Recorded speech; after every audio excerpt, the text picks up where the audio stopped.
So the question now becomes, should you invest in modern collections, meaning buy a couple of things, throw it in a binder, and who knows, maybe in a couple of years you'll become rich and famous off your one eBay auction?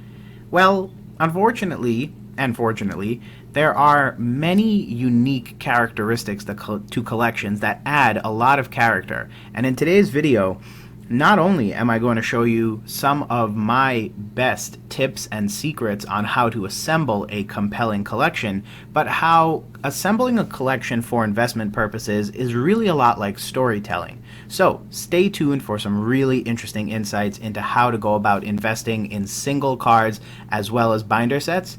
But first, roll that sweet, sweet intro.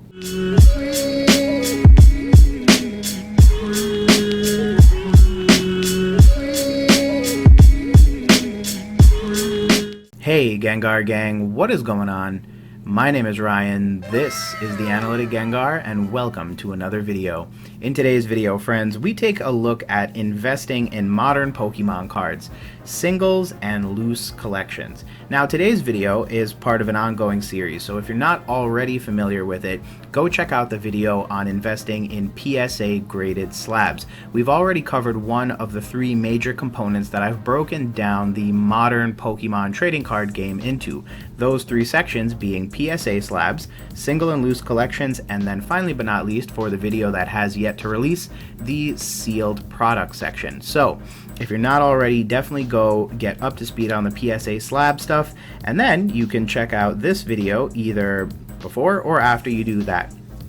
In today's video, we'll take a look specifically at sealed and loose collections, and all that really means is that you're keeping the cards loose, so you're not having them graded, but they have been opened up and are no longer in sealed condition.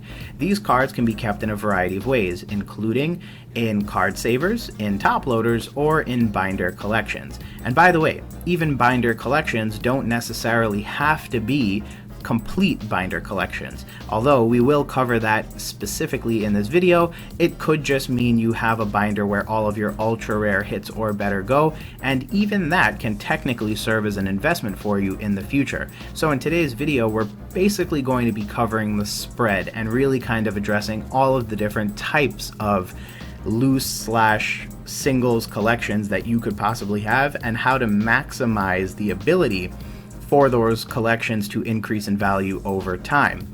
So without further ado, let's go ahead and get into it. As you can see on screen right now, we have TCG Player up on screen, and non-surprisingly, we have Champion's Path. Now, Champion's Path has been one of my favorite sets to compare when it comes to modern, because it really shows everything that is A, good with modern, but B, also what may be lacking specifically in the realm of modern Pokemon cards that was previously there for things like vintage. Now, as you can see, I went ahead and opened up the page, and then the only thing that I really did was go ahead and sort by the market price, meaning the price that people had this stuff listed for. Not shockingly, every single one of the 76 cards in the set sells for less than $15 other than two cards, and that is the Charizard V Max and the Charizard V Shiny Secret Rare.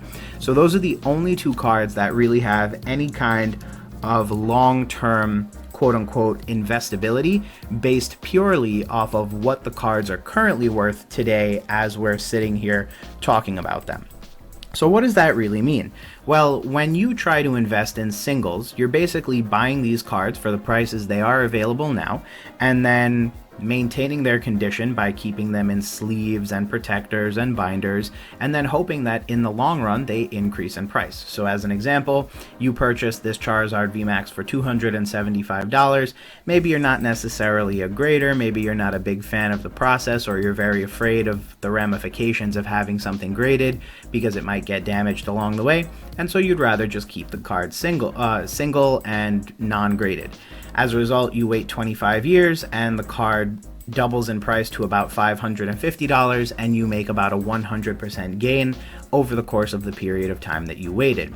Shockingly, this isn't actually as archaic an idea as you think it is. It might sound silly because basically everywhere you turn, PSA graded returns seem to be the new normal for Pokemon cards and maintaining condition, and that isn't without good reasoning.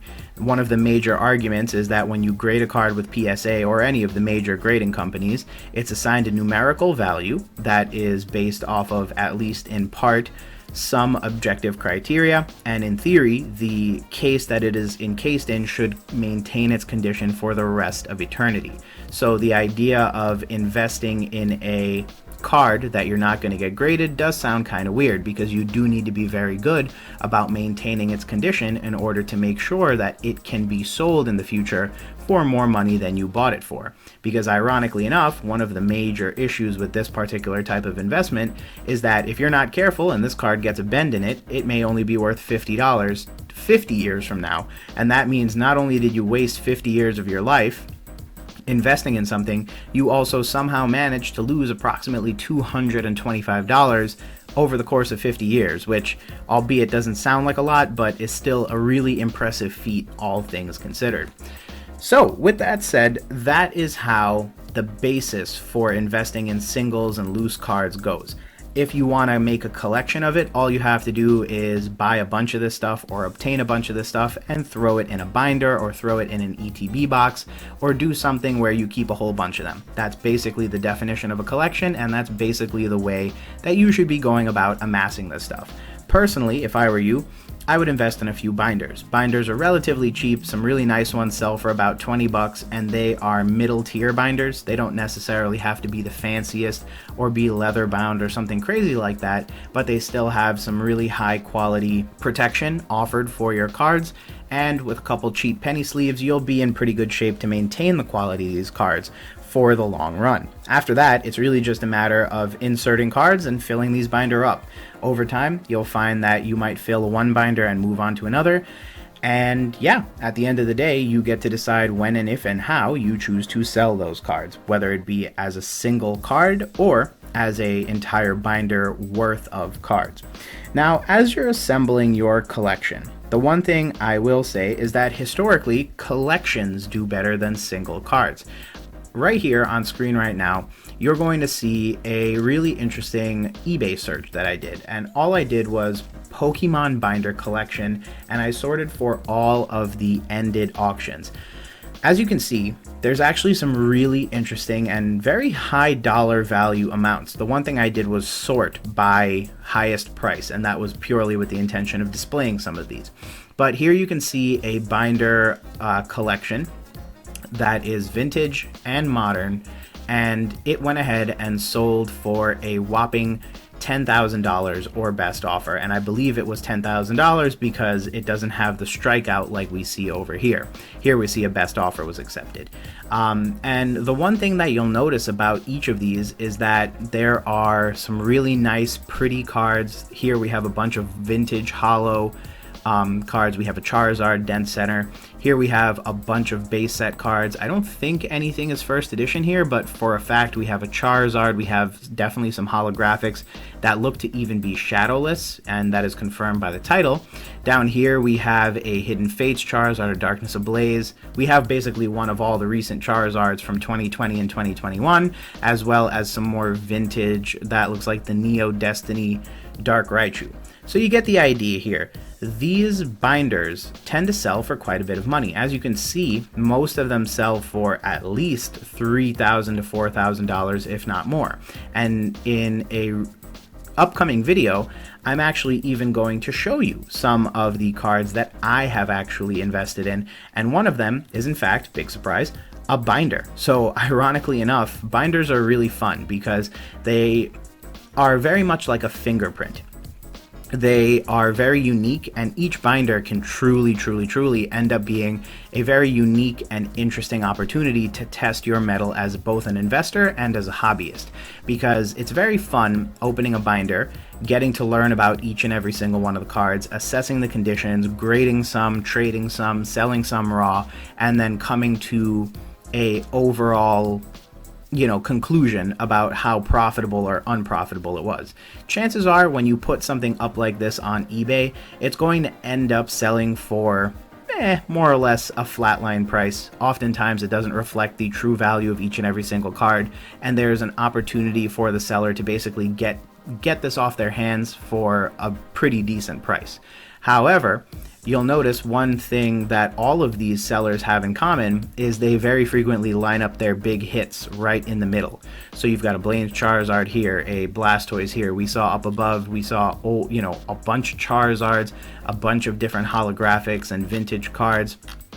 And so one of the most common features of these types of binders is that they tend to have a couple big hits, and then that's part of the fun of it all, is this idea that you can pick one of these up, you can explore it, and you can really kind of learn a lot about some of the contents of the binder by just going through it and working your way through seeing if you can make a profit.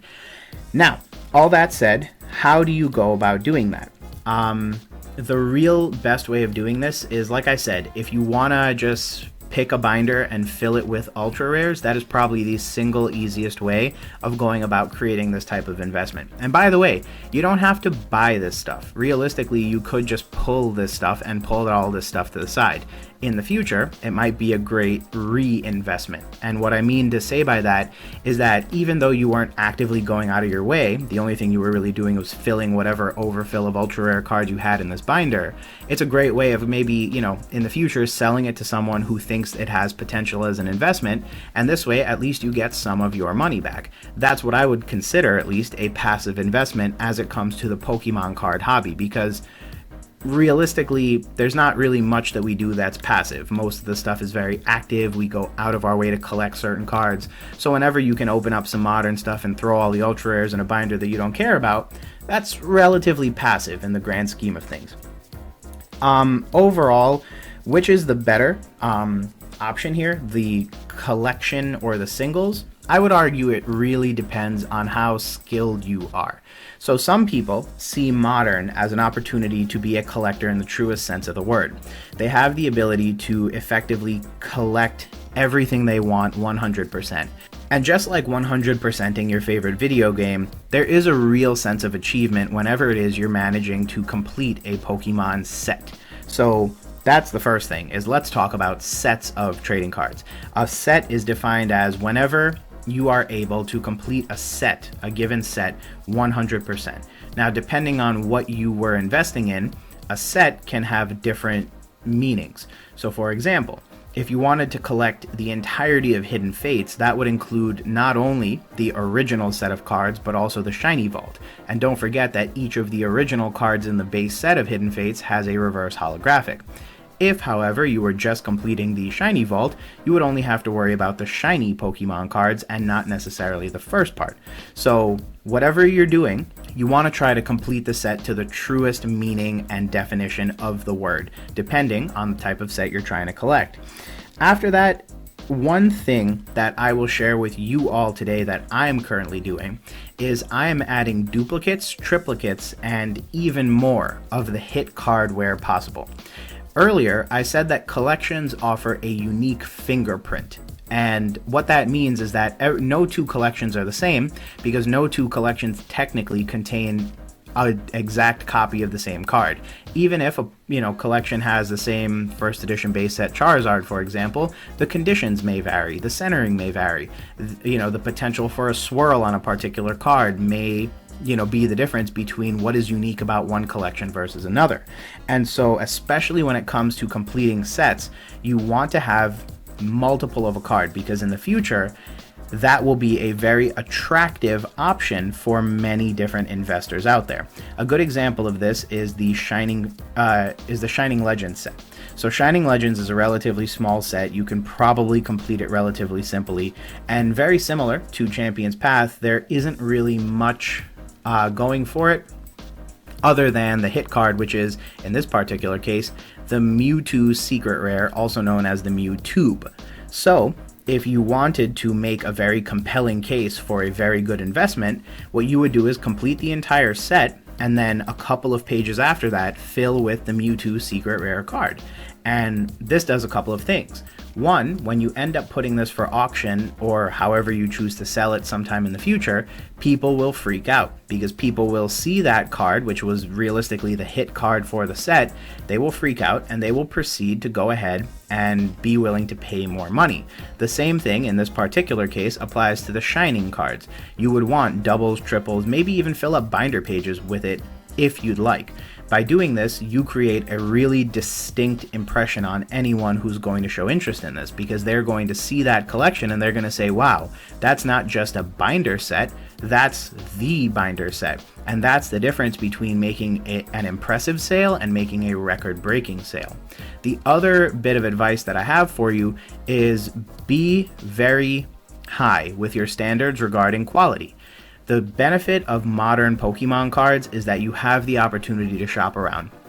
There's so much of this stuff, and even though something like Shining Legends is going up in value, there's tons of opportunity for you to scrutinize. There's tons of opportunity for you to have a lot of different cards. And what this means is that you have the ability to set a standard and only let cards into your collection that meet that standard. So not only can you fill entire binder pages with the stuff readily simply, but in the grand scheme of things, you'll probably be alright if you buy 9 Shining Rayquazas and fill a binder page with them. More importantly, scrutinize each of them, make sure they're very high quality and very good condition, and in the long run, that will benefit you even more so than if you were simply going and just letting any card in any condition into your collection.